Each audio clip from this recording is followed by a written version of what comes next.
दोस्तों, आपकी पूरी ज़िंदगी एक प्रोडक्ट है उन छोटे बड़े डिसीजंस का जो आपने अपनी लाइफ में लिए हैं या जो फ्यूचर में लेने वाले हैं। मतलब फ्यूचर में आपकी ज़िंदगी कितनी अच्छी होगी या बुरी होगी, आपके कितने सपने सच होंगे या कितने सपने पूरे नहीं होंगे, ये सब डिसाइड करता है बस आपके डिसीजंस। इसीलिए ये ज़रूरी है कि आप अपनी लाइफ में सही डिसीजंस लें ताकि हमें वो सब मिल सके जो हम डिज़र्व करते हैं। तो सवाल ये आता है कि ऐसी कौन सी चीज़ है जो हमें सबसे ज़्यादा खुश रख सकती है, जिससे हम अपने एक्सट्रीम क्रिएटिव स्टेट में हों। इसी चीज़ को एक्सप्लेन करने के लिए अब्राहम मास्लो ने उस वक्त के जीनियस लोगों को स्टडी करके एक थ्योरी दी थी। ये थ्योरी कहती है कि अगर हमें अपने मोस्ट हैप्पीएस्ट स्टेट में पहुंचना है तो हमें सबसे पहले 4 स्टेजेस पार करने होंगे। मतलब 4 इंसानी नीड्स को पूरा करना होगा, जिसमें सबसे पहली नीड आती है फिजियोलॉजिकल नीड्स, मतलब खाना पीना और सोना। जब हमारा पेट भरा होगा और हमें प्यास भी नहीं लग रही, नींद भी पूरी हो चुकी है, तभी हम स्टेज 2 में पहुंच सकते हैं।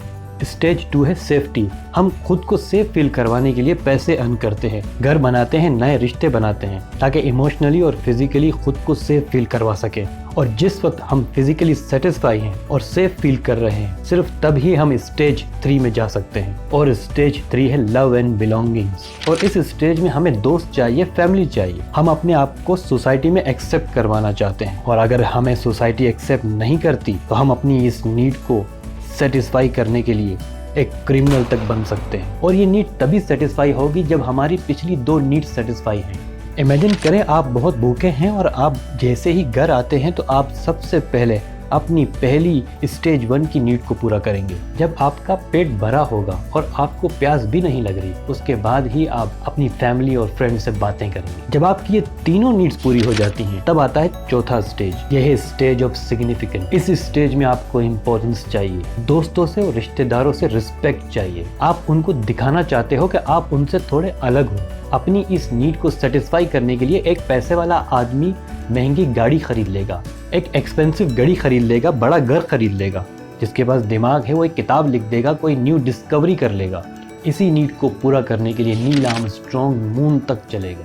और इसी नीड को पूरा करने के लिए, सेटिस्फाई करने के लिए लोग गन तक उठा लेते हैं, क्योंकि जिस वक्त कोई आपके सर पर गन रखता है, उसी वक्त वो आदमी आपकी नज़रों में सिग्निफिकेंट हो जाता है। आपको उसकी हर बात माननी पड़ती है और इस तरह उस टेररिस्ट की नीड पूरी हो जाती है।